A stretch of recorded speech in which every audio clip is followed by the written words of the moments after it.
जी हाँ साथियों, फिर से स्वागत है हमारे यूट्यूब चैनल पर एक और नई वीडियो में। एक और नई मनोरंजन से भरपूर ज्ञानवर्धक कहानी को लेकर के। जैसा कि आप जानते हैं, हमारे देश में बहुत से ऐसे ऋषि महर्षि राजा महाराजा हुए हैं जो हमारे देश के लिए, हमारे समाज के लिए ऐसा कुछ कर गए हैं जो कि काफ़ी विस्मय और जानकारीपूर्ण है। इसी संबंध में एक कहानी हम आपको सुनाते हैं। जब मनुष्य कोई कार्य करने का दृढ़ संकल्प कर लेता है, तब कार्य कितना भी कठिन और असंभव जान पड़ता हो, पर कर ही लेता है। हमारे देश के इतिहास में ऐसे सैकड़ों उदाहरण मिलते हैं। उन्हीं में से एक महापुरुष भागीरथ अपने अद्वितीय पुरुषार्थ के कारण जाने जाते हैं। महाराज रामचंद्र के वंश में कई पीढ़ी पहले अयोध्या में राजा सागर राज्य करते थे। राजा सागर की दो रानियां थीं। एक बार राजा सागर ने यज्ञ आरंभ किया। प्राचीन काल में कुछ यज्ञों में विजय चिन्ह के रूप में एक घोड़ा छोड़ दिया जाता था, जो पूरे राज्य और अन्य राज्यों में घूमता था। जो इसे पकड़ता था वह उस राजा का विरोधी माना जाता था और उसे युद्ध करना पड़ता था। राजा सागर के घोड़े को इंद्र ने पकड़ लिया। जब बहुत खोजने पर भी घोड़ा न मिला, तब राजा सागर ने अपने पुत्रों से घोड़ा खोजकर लाने के लिए कहा। राजा के पुत्र यज्ञ का घोड़ा ढूंढने के लिए घर से निकले। देश विदेश खोज डाला, किंतु घोड़े का कहीं पता न चला। तब उन्होंने पृथ्वी खोदना आरंभ किया। एक एक पुत्र धरती खोद कर ढूंढने लगे। इस खुदाई में अनेक जीव जंतु की हत्या होने लगी। इससे लोग बहुत दुखी हुए। लोगों ने सागर के पुत्रों से अनुनय विनय भी की, परंतु उन्हें तो पिता के यज्ञ को पूर्ण करना था।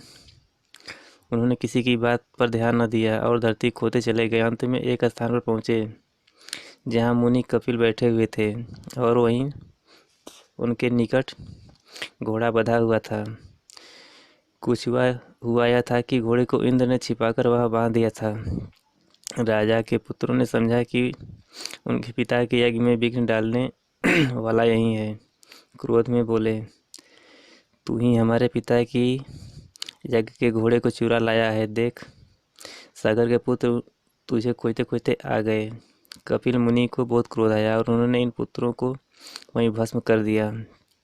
राजा सागर ने बड़ी प्रतीक्षा के बाद भी जब देखा कि मेरे पुत्र नहीं लौटे, तब उन्होंने एक अन्य पुत्र को भेजा। इसका यह पुत्र बहुत परिश्रम से वहां पहुंचा। उन्हें सारी घटना का पता चला। वह घोड़ा ले आए। आगे समाप्त हो गया। भस्म हुए पुरखों को तारने के लिए गंगा की आवश्यकता थी। गंगा को कौन लाए? सागर के पश्चात उनके वंश में अनेक लोगों ने बड़ी तपस्या की, किंतु कोई गंगा की धारा लाने में कोई समर्थ नहीं हुआ। अंत में सागर के प्रपौत्र भागीरथ ने प्रतिज्ञा की कि मैं गंगा की धारा बहाकर लाऊंगा। भागीरथ विख्यात महाराज दिलीप के पुत्र थे। इन्हें अपने पितामह की कथा सुनकर बड़ा दुख हुआ।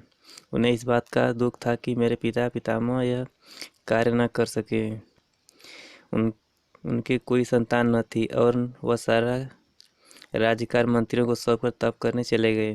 उन्होंने अपने लक्ष्य के लिए अथवा अपने हित के लिए तप नहीं किया। उनकी एकमात्र अभिलाषा यही थी कि गंगा की धारा लाकर अपने पितामहों की राख अर्पित कर दूं।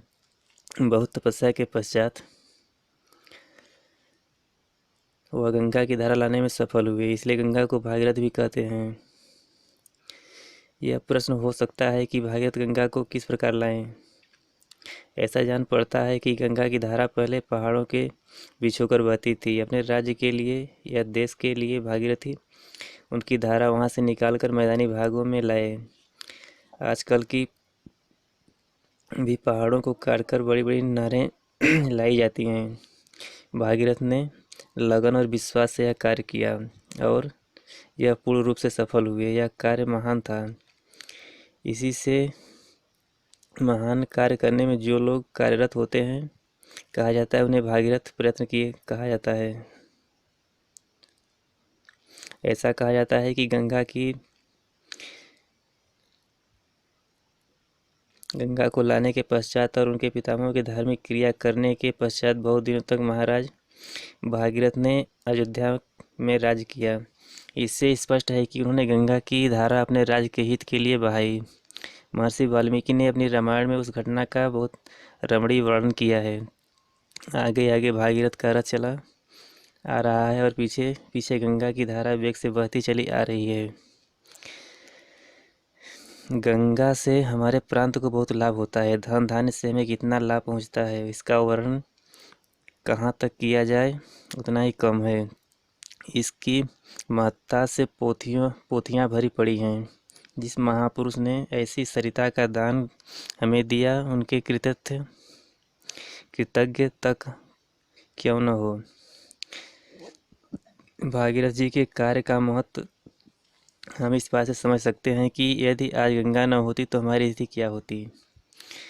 महान भागीरथ एक राजा ही नहीं, महान व्यक्ति भी थे। उन्होंने मानवता के हित के लिए बहुत कुछ किया है।